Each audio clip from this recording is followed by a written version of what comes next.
Hello everyone. स्वागत है आप सभी का पनेरू पाठशाला की आज की इस महत्वपूर्ण क्लास में। दोस्तों, आज की ये जो महत्वपूर्ण क्लास है, ये हमारे जो इकोनॉमिक्स का एमसीक्यू सीरीज हमने स्टार्ट किया है उसका पार्ट 2 है। पार्ट 1 आप यूट्यूब से जाके देख सकते हैं, जो हम पहले ही अपलोड कर चुके हैं। उसमें भी हमने जो हमारे पिछले किसी भी एग्जाम में पूछे गए महत्वपूर्ण क्वेश्चन हैं, 15-20 क्वेश्चन, उनको कवर किया है। तो उसी तरीके से आज की वीडियो में भी हम कोशिश करेंगे कि 15 से 20 क्वेश्चन ऐसे कवर कर लिए जाएं जो किसी भी एग्जाम में पूछे गए हैं और आने वाले किसी भी स्टेट या फिर सेंट्रल लेवल के एग्जाम्स हैं, भले ही वो एसएससी हो या फिर बैंकिंग के हों या फिर किसी भी स्टेट लेवल के पीसीएस एग्जाम्स होते हैं, उस समय इनको पूछा जाता है। इकोनॉमिक्स के बेसिक क्वेश्चंस होते हैं, जो कि आज का हमारा जो टॉपिक है वो बैंकिंग सेक्टर है। तो इससे रिलेटेड कुछ महत्वपूर्ण फैक्ट्स इस समय हम क्वेश्चन के माध्यम से देख लेंगे। चलिए क्लास को शुरू करते हैं। आप हमें फेसबुक, इंस्टाग्राम और टेलीग्राम में भी कनेक्ट कर सकते हैं। पनेरू पाठशाला करके आप तीनों जगह आपको चैनल मिलेगा। और टेलीग्राम पे हम जो है महत्वपूर्ण जो हमारे पीडीएफ्स होते हैं वो भी वहाँ पर प्रोवाइड कराते हैं। चलिए क्लास को शुरू करने से पहले लाइक कर दीजिए और उसके साथ साथ अधिक से अधिक दोस्तों तक इसको शेयर कीजिए, जिससे कि अधिक से अधिक लोगों तक इस तरह के टॉपिक पहुँच जाएं। और यूट्यूब को जो है सब्सक्राइब भी कर दीजिएगा चैनल हमारा। चलिए आज का जो हमारा पहला क्वेश्चन है कि भारत का केंद्रीय बैंक या फिर भारतीय रिजर्व बैंक स्वतंत्रता से पहले 1934 में बनाया गया था। एक केंद्रीय बैंक बनाने की सिफारिश किस आयोग द्वारा की गई थी? The central bank of India, which is Reserve bank of India, was established before independence under the act of 1934. The recommendation to set up a central bank was made by which commission? तो जो हमारा RBI Reserve bank of India है, सबसे पहले तो बनाया कब गया था? वो बनाया गया था 1934 में, स्वतंत्रता से पहले। ठीक है, तो इसको जब 1934 के एक्ट से बनाया गया है, तो किस आयोग की कमीशन, किस कमीशन की रिकमेंडेशन के बेस पर इसको बनाया गया है? ठीक है, हमारे ऑप्शन हैं। ऑप्शन ए नरसिम्हन समिति, option B Kothari commission, option C Raj Chelliah समिति और ऑप्शन सी हिल्टन आयोग। तो इसका जो सही आंसर है option number D, Hilton young commission. ठीक है, हिल्टन यंग कमीशन की रिकमेंडेशन के बेस पर आरबीआई की स्थापना की गई थी। कब? 1935 में। ठीक है, 1934 में इसकी रिकमेंडेशन आई और उसके लिए एक्ट आया और 1935 में इसकी स्थापना कर दी गई। और ये ऑपरेटेड कब से शुरू हो गया था? 1 अप्रैल 1935 से। ठीक है, और इसके साथ साथ जो अदर इस पर यहाँ पर आयोग है, जैसे कोठारी कमीशन है, इसकी स्थापना 1964 में। ठीक है, 1964 में एजुकेशन से रिलेटेड है। और राजचलैया समिति टैक्स रिफॉर्मेशन से संबंधित है। ठीक है, चलिए सेकंड क्वेश्चन देखते हैं। यहाँ से यहाँ पर एक चीज और फैक्ट है हमारा कि जो हिल्टन आयोग है, इसने जो अपनी रिकमेंडेशन दी थी वो 1926 में ही दी थी। ठीक है, अब क्वेश्चन नंबर टू है, वह दर जिस पर वाणिज्य बैंक निधियों की कमी के मामले में भारतीय रिजर्व बैंक से उधार लेते हैं, तो उस कर को क्या कहते हैं? It is the rate on which commercial bank borrow money from the Reserve bank of India in case of shortage of funds. हमारे ऑप्शन हैं। Option number A reverse repo rate, option number B बाजार rate, option number C repo rate, option number D विनिमय दर यानी कि exchange rate. तो इसका सही आंसर क्या होगा? इसका सही आंसर हो जाएगा option number C, repo rate. ठीक है, रेपो रेट को रीपरचेजिंग ऑप्शन भी बोलते हैं। तो जब किसी भी बैंक के पास, जो कमर्शियल बैंक होते हैं, उनके पास जब फंड की शॉर्टेज होती है यानी कि कैश की शॉर्टेज होने लगती है, तो वो बैंक क्या करते हैं, हमारा जो आरबीआई है उससे लोन लेते हैं और उस लोन पे आरबीआई एक टैक्स लगाता है। उस टैक्स को क्या बोलते हैं? रेपो रेट बोलते हैं। ठीक है, इसको हम रीपरचेजिंग ऑप्शन भी बोलते हैं। इसके की फैक्ट्स यहाँ पर देख लेते हैं। रीपरचेजिंग ऑप्शन रेट जो कि आरबीआई द्वारा लगाया जाता है ऋण देने पर किसी अदर बैंक को। ठीक है, जो रेपो रेट होता है वो हमेशा क्या होगा? ज्यादा होगा। किसकी तुलना में? रिवर्स रेपो रेट में। ठीक है, रेपो रेट क्या होगा? हमेशा ज्यादा होता है in the comparison of reverse repo rate. अब यहाँ पर रिवर्स रेपो रेट होता क्या है? इसका उल्टा, जब कमर्शियल बैंक के पास कैश होता है, जो वो बैंक हमारा आरबीआई क्या कहता है कि उसमें से आप कुछ पैसा आरबीआई को जो है डिपॉजिट कर दो, तो उस डिपॉजिट पे आरबीआई कुछ इंसेंटिव देता है, कुछ परसेंटेज का। उस इंसेंटिव को हम बोलते हैं रिवर्स रेपो रेट।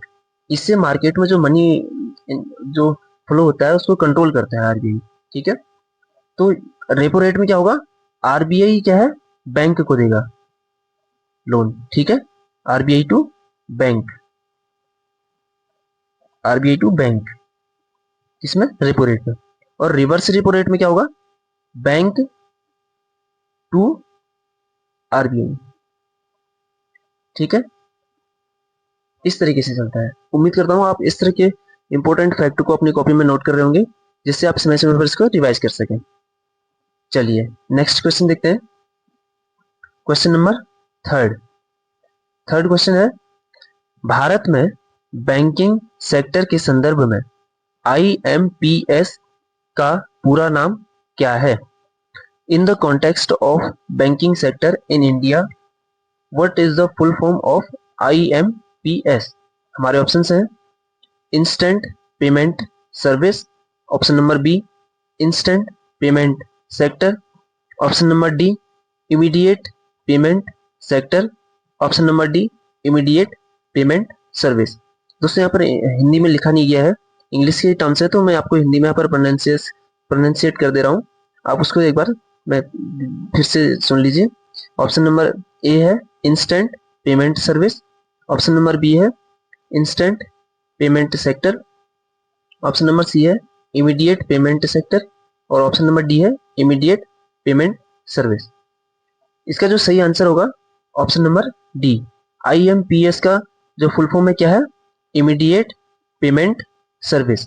जो इमीडिएट पेमेंट सर्विस है, इमीडिएट पेमेंट सर्विस, इसको लॉन्च कब किया गया था, 2010 नवंबर मंथ 2010 में। किसके द्वारा लॉन्च किया गया था, एनसीपीआई। इसकी फुल फॉर्म भी पूछ ली जाती है कई बार, National Payment Corporation of India, ठीक है, एनपीसीआई। जिसने हमारा यूपीआई सिस्टम भी डेवलप किया है, वो भी एनपीसीआई ही है, इसी ने जो है यूपीआई सिस्टम को डेवलप किया है।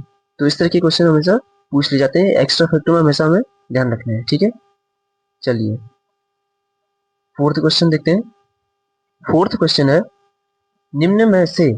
निम्नलिखित में से किस शहर में यूनियन बैंक ऑफ इंडिया का मुख्यालय है? In which of the following cities is the headquarter of Union Bank of India located? तो हमें यूनियन बैंक ऑफ इंडिया का हेडक्वार्टर बताना है कि किस शहर में है। ऑप्शन है, option number A Mumbai, option number B Lucknow, option number C Bangalore, option number D Kolkata. तो हमारा इसका जो सही आंसर हो जाएगा ऑप्शन नंबर ए, मुंबई जो है हेडक्वार्टर है यूनियन बैंक ऑफ इंडिया का, ठीक है। अब यूनियन बैंक ऑफ इंडिया, इसकी जो शुरुआत हुई है वो 1906 के टाइम पे हुई है, ठीक है।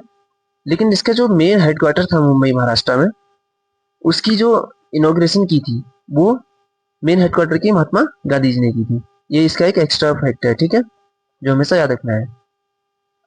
चलिए फिफ्थ क्वेश्चन है हमारा।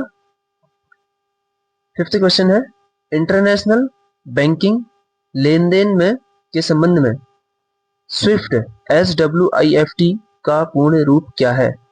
इन relation to international banking transfer transactions, what is the full form of SWIFT SWIFT? ठीक है, हमारे ऑप्शन हैं, society for wireless international financial transaction, option number B है society for world wide international bank financial telecommunication, option number C है society for world wide international financial telecommunication, और option number D है society for world wide international financial transaction. तो हमारे जो पांचवें question का answer होगा option number B, society for world wide international bank financial telecommunication, ठीक है, ये स्विफ्ट का फुल फॉर्म है। अब स्विफ्ट के बारे में अदर जो फैक्ट हैं, जो स्विफ्ट कोड होता है ये कितने लेटर का लगभग होगा, कितने कैरेक्टर्स का होता है, 8 से लेकर 11 कैरेक्टर इसमें होते हैं, ठीक है, जो ग्लोबल इंस्टीट्यूशंस को फाइनेंशियली आइडेंटिफाई करता है, ठीक है। और इसका हेडक्वार्टर क्या है, जो स्विफ्ट हमारा कंडक्ट करता है, इसकी जो हेडक्वार्टर है वो लाहुल पे बेल्जियम में, ठीक है। इसमें महत्वपूर्ण फैक्ट है कि इसके अंतर्गत कितने अगर कैरेक्टर आते हैं तो हमें याद रखना है कि 8 से 11 कैरेक्टर लगभग होते हैं। चलिए 6th क्वेश्चन की ओर जाते हैं। 6th क्वेश्चन है, निम्न में किस प्रकार के बैंक खाते पर खाता धारक को कोई ब्याज नहीं मिलता है? On which of the following types of bank account does the account holder receive no interest? ठीक है, on which of the following types of bank account does the account holder receive interest? तो इसमें हमारे option हैं, option number A pension खाता, option number B चालू खाता, option number सी बचत खाता, ऑप्शन नंबर डी आवर्ती जमा खाता। और यानी कि पेंशन अकाउंट या करंट अकाउंट या फिर सेविंग अकाउंट या फिर रिक्वायरिंग डिपॉजिट अकाउंट। ठीक है, तो हमारा ऑप्शन नंबर इसका सी बी जो है, ऑप्शन नंबर बी ये सही आंसर हो जाएगा, यानी कि करंट अकाउंट, चालू खाते में जो है किसी भी तरह का इंटरेस्ट किसी भी अकाउंट होल्डर को नहीं दिया जाता है। चालू खाता क्या होता है कि डेली डे पेमेंट जो ट्रेड्स होती है उसमें मनी ट्रांसफर के लिए इस तरह के अकाउंट्स को यूज किया जाता है। ठीक है, तो इसलिए जो है इसमें इस तरीके का इंटरेस्ट प्रोवाइड नहीं कराया जाता है। चलिए तो 7वां क्वेश्चन है, भारत में बैंकिंग प्रणाली के संदर्भ में IFSC का पूरा नाम क्या है? In the context of the banking system in India, what is the full form of IFSC? तो जो आपने कई बार कोई अपने फॉर्म भरे होंगे बैंकिंग से रिलेटेड या फिर कहीं पर इंफॉर्मेशन दी होगी बैंक से रिलेटेड, तो उसमें आपसे कई बार जो है IFSC का नाम पूछा जाता है, तो उसका कोड पूछा जाता है। तो इसकी फुल फॉर्म क्या होती है? हमारे ऑप्शन है, option number A Indian financial structure code, option number B Indian functional system calculation, और ऑप्शन नंबर सी है Indian financial system code, option number D है इंडियन फाइनेंशियल सोशल कोड। तो इन 4 ऑप्शनों में से कौन सा ऑप्शन हमारा सही होगा? IFSC का जो पूरा नाम है वो है option number C Indian financial system code. ठीक है, तो इंडियन फाइनेंशियल सिस्टम कोड, इसमें कुल कितने कैरेक्टर्स होते हैं? 11 कैरेक्टर्स। किस प्रकार के होते हैं? अल्फा न्यूमेरिक कैरेक्टर्स होते हैं। हमें इसके अलग अलग छोटे छोटे पॉइंट्स के फैक्ट को बना के याद करना होगा। जैसे 11 कैरेक्टर्स होते हैं, लेकिन किस तरह के होते हैं? अल्फा न्यूमेरिक, यानी कि जिसमें अल्फाबेट के वर्ड्स भी होंगे और न्यूमेरिक वर्ड्स भी होंगे। और हमेशा इसका जो 5th वर्ड होता है, 5th कैरेक्टर होता है, वो क्या होता है? 0। इस तरीके से याद रखना है। अब हमारा जो IFSC है, ये हमारे जो नेफ्ट या फिर RTGS तरीके के मनी ट्रांसफर होता है उसमें इलेक्ट्रॉनिक ट्रांसफर में हेल्प करता है। ठीक है, जिससे हमारा बैंक का डिटेल और जो यूनिफिकेशन होती है वो पता चलती है। ठीक है, चलिए जो हमारा 8वां क्वेश्चन है, 8th क्वेश्चन, भारत की बैंकिंग प्रणाली के संदर्भ में नेफ्ट NEFT, अभी हमने नेफ्ट देखा था ऊपर की जो IFSC कोड होता है उसका यूज किया जाता है नेफ्ट ट्रांसफर में। तो यहाँ पर नेफ्ट का फुल फॉर्म पूछा गया है। In the context of India's banking system, what is the full form of NEFT NEFT? हमारे ऑप्शन हैं, option number A national equity finance transaction, और option number B national equity funds transaction, option number C national electronic finance transfer, option number D national electronic funds transfer. ठीक है, तो इन 4 ऑप्शनों में से हमारा आंसर हो जाएगा option number D national electronic fund transfer. NEFT का फुल फॉर्म क्या है? National electronic fund transfer. ठीक है, जो इस तरह का ट्रांसफर होता है, ये क्या होता है कि आप 24/7/365 यानी कि साल में कभी भी इसको कर सकते हैं। और इसमें क्या होता है कि ये डायरेक्टली किसके द्वारा कंडक्ट किया जाता है, फिर ऑपरेट किया जाता है? रिजर्व बैंक ऑफ इंडिया के द्वारा, जिसमें कोई भी मिनिमम लिमिट नहीं होती है। ठीक है, आप कितना भी फंड ट्रांसफर करते हो तो इसमें कोई मिनिमम लिमिट नहीं लगाई जाती है। इस तरह के फैक्ट पूछ लिए जाते हैं कि जैसे नेफ्ट के ट्रांजेक्शन में क्या लिमिट्स है। अब हमें पता होना चाहिए कि इसमें किसी तरह की लिमिट नहीं होती है, और क्या इसको ऑपरेट कौन कर रहा होता है? RBI कर रहा होता है। ठीक है, चलिए 9th क्वेश्चन है, भारतीय बैंकिंग प्रणाली के संदर्भ में RTGS का फुल फॉर्म क्या है, पूर्ण रूप क्या है? In the context of Indian banking system what is the full form of RTGS? इसके लिए ऑप्शन हैं, option number A real time gross settlement, option number B random time gross settlement, option number C है real time gain settlement, और option number D है real time gain settlement. ठीक है, तो इसका जो सही आंसर हो जाएगा option number A, option number A real time gross settlement. RTGS का फुल फॉर्म क्या है? Real time gross settlement. ठीक है,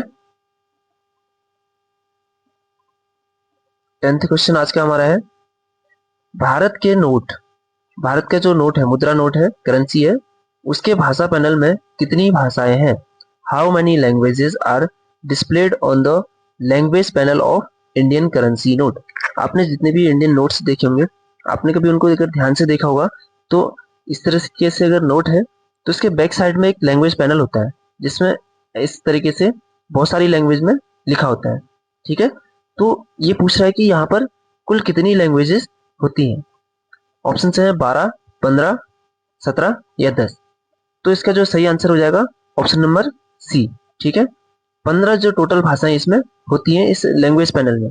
वैसे अगर पूरी करेंसी में पूछा जाता है फ्रंट साइड और बैक साइड मिला के, तो जो फ्रंट साइड होता है वहां पर हिंदी प्लस इंग्लिश 2 लैंग्वेज ये हो जाती है, तो इस तरीके से टोटल मिला के 17 लैंग्वेज हो जाती है। ठीक है, लेकिन जो पीसी भाषा पैनल है उसमें केवल 15 भाषा ही होती है। ठीक है, चलिए क्वेश्चन नंबर 11 आज का 11वां क्वेश्चन है हमारा, निम्नलिखित में से कौन सी संस्था भारत में रेपो दर तथा रिवर्स रेपो दर, जो हमने ऊपर देखे थे रेपो रेट और रिवर्स रेपो रेट, उनको निर्धारित कौन करती है? Which of the following institution determines repo rate and reverse repo rate? हमारे ऑप्शन हैं, ऑप्शन नंबर ए वित्त मंत्रालय, ministry of finance, option number B भारत के नियंत्रक और महालेखा परीक्षक CAG of India, option number C भारतीय स्टेट बैंक ऑफ इंडिया, और ऑप्शन नंबर डी भारतीय रिजर्व बैंक ऑफ इंडिया। तो इसका सही जो आंसर हो जाएगा हमारा option number D reserve bank of India. RBI जो है भारत में रेपो रेट और रिवर्स रेपो रेट को निर्धारित करती है। जैसा कि हमने देखा था, जब बैंक RBI से लोन लेता है तब भी रिजर्व बैंक ही उसमें इंटरेस्ट रेट डिसाइड करता है, और जब RBI जो है रिवर्स रेपो रेट का इंसेंटिव देता है उसको भी कौन डिसाइड कर रहा होता है? RBI। ठीक है, इसलिए रिवर्स रेपो रेट और रिवर्स रेपो रेट को हमेशा RBI डिसाइड करता है। और मैंने बोला था कि जो रेपो रेट होती है वो हमेशा ज्यादा होती है किसके कंपैरिजन में? रिवर्स रेपो रेट के कंपैरिजन में हमेशा क्या होती है? ज्यादा होती है। ठीक है, जैसे एक्स्ट्रा फैक्ट यहाँ पर है कि एक मॉनेटरी पॉलिसी रेट जो है इसको डिसाइड करता है मॉनेटरी पॉलिसी कमेटी। RBI एक मौद्रिक समिति बनाती है अपनी, उस मौद्रिक समिति में कितने सदस्य होते हैं? 6 सदस्य होते हैं, और वो 6 सदस्य कहाँ से होते हैं? 3 are from the RBI and 3 are from the central government. ये हमें याद रखना है एक्स्ट्रा फैक्ट के रूप में कि जो मौद्रिक समिति होती है, भारतीय RBI की मौद्रिक समिति होती है, उसमें टोटल कितने सदस्य होते हैं? 6 सदस्य। ठीक है, मौद्रिक समिति इसमें कितने सदस्य हुए? 6 सदस्य। 6 में से 3 सदस्य जो होते हैं वो RBI से होंगे, और 3 सदस्य जो होंगे वो सेंट्रल गवर्नमेंट द्वारा चूज किए जाएंगे। ठीक है, इस तरीके से हमें एक्स्ट्रा फैक्टर को याद रखना है। इस तरह के क्वेश्चन भी पूछ लिए जाते हैं कि जो हमारी मौद्रिक समिति होती है उसमें कुल कितने सदस्य होते हैं? तो 6 सदस्य होंगे। उसमें से पूछा जाता है, स्टेटमेंट में पूछ लिया जाएगा कि RBI से 3 सदस्यों को चुना जाता है, या पूछ लिया जाएगा RBI से 4 सदस्यों को चुना जाता है। तो हमें सही और गलत का पता होना चाहिए। दोनों ही 3 सदस्य पूछे आते हैं हमारे RBI से, और 3 सदस्य आते हैं सेंट्रल बैंक से। ठीक है, सॉरी सेंट्रल गवर्नमेंट से। चलिए क्वेश्चन नंबर 12 की तरफ चलते हैं। आज का 12वां क्वेश्चन है हमारा, जब भारतीय रुपये का अवमूल्यन होता है तो भारतीय निर्यात पर क्या प्रभाव पड़ता है?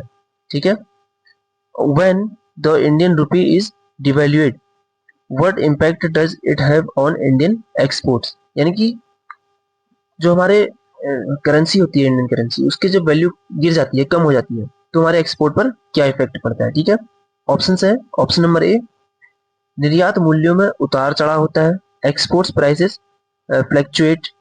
ऑप्शन नंबर बी, निर्यात सस्ता हो जाता है, एक्सपोर्ट्स बिकम चीपर कॉम्पिटिटिव।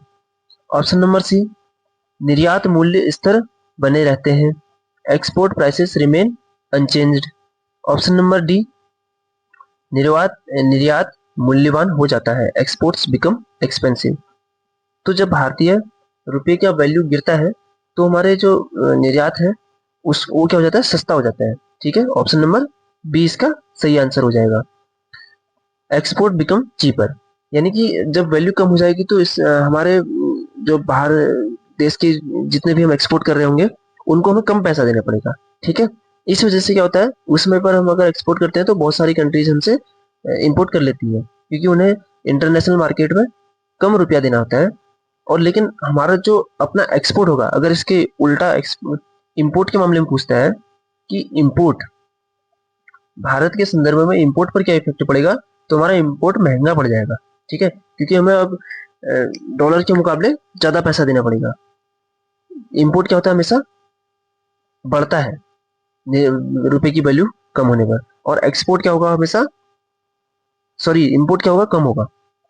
यहाँ पर थोड़ा सा उल्टा हो गया, इसको हम देख लेते हैं कि जो इंपोर्ट होगा वो हमेशा कम हो जाएगा, क्योंकि हमें ज्यादा पैसा देना पड़ रहा है, महंगा पड़ रहा है। और एक्सपोर्ट क्या होगा, हमेशा बढ़ रहा होगा, क्योंकि एक्सपोर्ट में सस्ता पड़ जा रहा है, ठीक है। बाहर की जो कंपनियां हैं फॉरेन या फिर फॉरेन कंट्रीज है, उनको हमें कम पैसा देना पड़ रहा है। उम्मीद करता हूँ आपको समझ में आ गया होगा। चलिए 13वां क्वेश्चन जो है आज का, भारत में CRR किसके द्वारा तय किया जाता है, in India who determines the cash reserve ratio. CRR की फुल फॉर्म क्या है, कैश रिजर्व रेशियो। तो जो हमारा कैश रिजर्व रेशियो है भारत में, इसको कौन जो है तय करता है, डिसाइड करता है। ऑप्शन है, ऑप्शन नंबर ए, वित्त मंत्रालय, finance, ministry of the finance. Option number B, विदेश मंत्रालय, ministry of the external affairs. Option number C, भारतीय reserve bank of India. Option number D, भारतीय जीवन बीमा निगम, Life Insurance Corporation of India. तो जो हमारा कैश रिजर्व रेशियो होता है उसको डिसाइड करता है option number C. Right answer क्या हो जाएगा, भारतीय reserve bank. Cash reserve ratio क्या होता है, लेट अस सपोज कि हमारे पास कोई बैंक है, तो उस बैंक के पास जितना कैश होता है, आरबीआई कहता है कि आपको हमेशा जो है अपने पास कुछ पैसा जो है कैश के रूप में रखना होगा। वो जो परसेंटेज डिसाइड करता है आरबीआई, उसको ही हम क्या बोलते हैं, कैश रिजर्व रेशियो, ठीक है। यानी कि जितना आपके पास टोटल अमाउंट ऑफ मनी है, अगर आप लोन दे रहे हैं बाहर इन्वेस्ट कर रहे हैं करने के लिए अलग अलग कंपनियों को या फिर लोगों को, उस लोन से पहले आपको कुछ इमरजेंसी के लिए कुछ जो कैश है उसको आपको रिजर्व में रखना होगा, उसी को कहते हैं हम कैश रिजर्व रेशियो, ठीक है। और इसको डिसाइड कौन करता है, आरबीआई हर बैंक के लिए इस तरीके के कैश रिजर्व रेशियो को डिसाइड करती है, ठीक है। चलिए इसकी फैक्ट्स में देख लेते हैं। The CRR is the percentage of net demand and time liabilities. देखो NDTL का फुल फॉर्म यहाँ पर पूछा जा सकता है, net demand and time liabilities, ठीक है। Bank holds for as cash with RBI. देखो CRR क्या होता है, जो आरबीआई के साथ में रेट डिसाइड करके उस कैश को रखा जाता है, और आरबीआई इशू करता है हमेशा CRR को, ठीक है। चलिए आज का हमारा 14th नंबर क्वेश्चन है, क्षेत्रीय ग्रामीण बैंक अधिनियम कब पारित किया गया, in which year was the regional rural bank RRB act passed. हमारे ऑप्शन हैं, option number A 1976, option number B 1956, option number C 1986 और ऑप्शन नंबर डी 1966। तो हमारा जो सही आंसर हो जाएगा ऑप्शन नंबर ए 1976 में जो हमारा आरआरबी है, रीजनल रूरल बैंक, इसकी स्थापना, इसके लिए अधिनियम पारित किया गया था, ठीक है। जो आरआरबी है, इसके लिए जो एक ग्रुप था, नरसिम्हन ग्रुप, उसने रिकमेंडेशन दी थी और उसके बेस पर ही इसको जो है एक्सपेंड किया गया था 1975 में ग्रामीण क्षेत्रों के लिए, ठीक है। और इसके लिए जो पहला बैंक स्थापित किया गया था, फर्स्ट बैंक, उसका नाम प्रथम बैंक के नाम से अक्टूबर 1975 में। लेकिन इसके लिए जो रेगुलेशन लाया गया, पारित किया गया 1976 में, ठीक है। चलिए आज का हमारा 15th क्वेश्चन है, भारतीय प्रतिभूति और विनिमय बोर्ड सेबी की स्थापना वर्ष 1988 में एक गैर संवैधानिक निकाय के रूप में हुई थी। इसके बाद इसे संवैधानिक निकाय के रूप में कब स्थापित किया गया था? The securities and exchange board of India SEBI was set up in 1988 as a non-statutory body. In which year was it granted statutory status? तो जो हमारा सेबी है, ठीक है, भारतीय प्रतिभूति विनिमय बोर्ड, इसकी स्थापना तो होगी थी 1988 में। तो एक तो हमारे यहाँ से फैक्ट कवर हो गया कि जो सेबी की स्थापना है कब हुई है, 1988 में, ठीक है। लेकिन इसको जो है संवैधानिक रूप से कब मान्यता दी गई है, फिर इसको संवैधानिक रूप से कब स्थापित किया गया, तो इसकी स्थापना हुई थी ऑप्शन नंबर ए 1992 में, ठीक है। 1992 में इसकी स्थापना की गई है। और इसके लिए जो रेगुलेशन एक्ट आया था 1992 का, उसी के अंडर डेट अगर पूछी जाती है तो जनवरी 30 1992 को इसकी स्थापना कर दी गई थी। अब सेबी का काम क्या है? सेबी का मेन काम है जो शेयर मार्केट है, ठीक है, शेयर मार्केट, उसको जो है रेगुलेट करना, शेयर मार्केट को, ठीक है। जैसे बॉम्बे स्टॉक एक्सचेंज है, और यहाँ पर इस तरीके से इनको रेगुलेट करते हैं, ठीक है। चलिए जो हमारा 16वां क्वेश्चन है आज का, निम्न में से कौन सा भारत का पहला पेपरलेस बजट है? In which of the following in is India's first paperless budget? यानी कि भारत में पहला पेपरलेस बजट किस बजट सेशन में पारित किया गया था? ऑप्शन नंबर ए केंद्रीय बजट 2018-19, केंद्रीय बजट 2020-21, ऑप्शन नंबर सी केंद्रीय बजट 2019 से 20, और ऑप्शन नंबर डी केंद्रीय बजट 2021 से 22, ठीक है।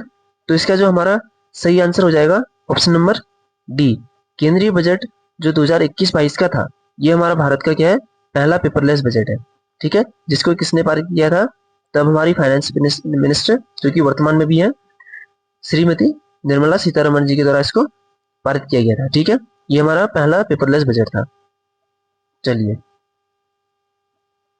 17th क्वेश्चन, संतुलित बजट से आप क्या समझते हैं? What do you understand by the balance budget? Budget अलग अलग तरीके के होते हैं, तो उसमें से पूछ रहा है कि जो संतुलित बजट होता है उससे आप क्या समझते हैं? ऑप्शन नंबर ए व्यय राजस्व के बराबर नहीं है, expenditure is not equal to revenue. Option number B व्यय राजस्व के बराबर है, total expenditure equals total revenue. और ऑप्शन नंबर सी है राजस्व से अधिक व्यय, यानी कि expenditure is greater than revenue. Option number D है व्यय राजस्व से कम है, expenditure is less than revenue. तो इसका जो हमारा सही आंसर हो जाएगा क्वेश्चन नंबर 17 का ऑप्शन नंबर बी, ठीक है, यानी कि व्यय जो है वो राजस्व के बराबर है। संतुलित बजट किसे कहते हैं? जब गवर्नमेंट ने जितना अपना एक्सपेंडिचर किया है, खर्च किया है, उसी के इक्वल अगर हमारा रेवेन्यू भी आ रहा है, पैसा वापस भी आ रहा है, तो उसे क्या कहते हैं? संतुलित बजट या फिर बैलेंस्ड बजट कहते हैं, ठीक है। अब इससे रिलेटेड एक्स्ट्रा फैक्ट हम देखेंगे। जो बजट है, बैलेंस बजट कब होता है, ये हमने देख लिया कि हमारा एक्सपेंडिचर के बराबर, गवर्नमेंट के एक्सपेंडिचर के बराबर रेवेन्यू वापस आ जाए। लेकिन अब 2-3 कंडीशन और है, जैसे अगर रेवेन्यू जो है, यानी कि जो पैसा वापस आ रहा है वो एक्सपेंडिचर से ज्यादा है, तो उसे बोलते हैं हम सरप्लस बजट, फायदे का बजट या फिर अधिक का बजट पूछेंगे, तो इसका मतलब हुआ कि जो राजस्व है हमारा वो व्यय की तुलना में अधिक है। इसका अगर उल्टा कर दें, अगर हमारा व्यय ज्यादा हो गया राजस्व की तुलना में, यानी कि हमारे पास पैसा कम आ रहा है लेकिन खर्च ज्यादा हो रहा है, तो इसे हम बोलते हैं डेफिसिट बजट, या हिंदी में बोलेंगे घाटे का बजट, ठीक है। इस तरीके से हमें तीनों फैक्ट याद रखने हैं। डेफिसिट बजट, घाटे का बजट वो बजट होगा जब हमारा व्यय ज्यादा हो रहा है लेकिन उसकी तुलना में राजस्व कम आ रहा है, यानी कि पैसा कम आ रहा है। अगर हमें सरप्लस बजट देखना है, वहां पर हमारे पास राजस्व ज्यादा आएगा और खर्च कम होगा, यानी कि व्यय कम होगा। और संतुलित बजट यानी कि बैलेंस बजट क्या हो गया, जहां पर राजस्व और व्यय दोनों बराबर हुए हैं। ठीक है, चलिए क्वेश्चन नंबर 18, 18वां क्वेश्चन देखते हैं। भारतीय रिजर्व बैंक का राष्ट्रीयकरण कब हुआ था? When was the reserve bank of India RBI nationalised? हमारे ऑप्शन हैं, ऑप्शन नंबर ए 1 मार्च 1949 को, ऑप्शन नंबर बी 1 मार्च 1 जनवरी 1949 को, ऑप्शन नंबर सी 1 अक्टूबर 1949 को, और ऑप्शन नंबर डी है 1 अप्रैल 1949 को। तो हमारा इसका सही आंसर हो जाएगा ऑप्शन नंबर बी, 1 जनवरी 1950 को हमारा आरबीआई यानी कि सेंट्रल बैंक का राष्ट्रीयकरण हुआ था। स्थापना कब हुई थी? 1935 में। 1 अप्रैल 1935 से ये ऑपरेशनलाइज्ड हो गया था। ठीक है, शुरुआत हो गई थी इसकी, काम करने लग गया था 1 अप्रैल 1935 से। और अधिनियम कौन सा था इसके लिए, अगर एक्ट पूछा जाता है स्थापना के लिए तो 1934 का एक्ट। कौन सा हमारा आयोग था इसके लिए? फर्स्ट क्वेश्चन में हमने देखा था Hilton commission, Hilton young commission. ठीक है, हिल्टन यंग कमीशन। ठीक है, तो इस तरीके से इसकी जो राष्ट्रीयकरण हुआ वो कब हुआ? 1 जनवरी 1949 को।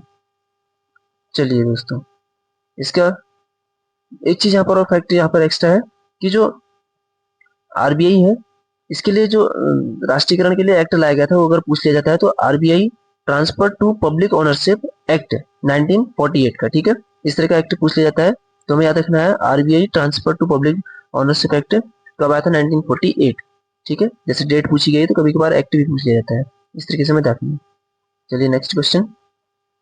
तो दोस्तों यहाँ पर हमारी क्लास समाप्त होती है। ये 18 क्वेश्चन हमारा आखिरी क्वेश्चन था। इस तरीके से आज के हमने वीडियो में कुल 18 क्वेश्चंस को कवर किया है। आगे भी हम इसी तरह के एमसीक्यू फॉर्मेट में बहुत सारे क्वेश्चंस को कवर करेंगे जो हमारे किसी भी एग्जाम के लिए, फ्यूचर एग्जाम्स के लिए भी इंपॉर्टेंट है, और वो सेंट्रल एग्जाम या फिर स्टेट एग्जाम कोई भी हो सकते हैं जहाँ पर इस तरह के क्वेश्चन पूछे जाते हैं। और आपको अगर दोस्तों अंत तक वीडियो देखी है तो कमेंट बॉक्स में जरूर बताइएगा। इसी तरीके से हम अदर सब्जेक्ट के भी एमसीक्यू सीरीज लाएंगे जिससे कि हमारा अधिक से अधिक कंटेंट जो है एमसीक्यू के फॉर्मेट में ही कवर हो जाएगा। और उसके साथ साथ हम अगर एक्स्ट्रा फैक्ट को भी हम कवर करते हैं तो वो भी जो है हमें हेल्पफुल होते हैं एग्जाम्स में।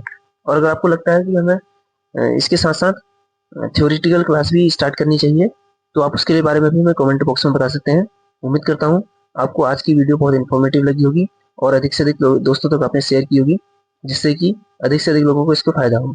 चलिए, और साथ ही साथ आप हमारे यूट्यूब चैनल को सब्सक्राइब भी कीजिएगा जिससे कि आपको कोई भी हमारा नया वीडियो अपलोड होता है तो उसका नोटिफिकेशन हमेशा आपको अलर्ट मोड में आ जाएगा। ठीक है, चलिए।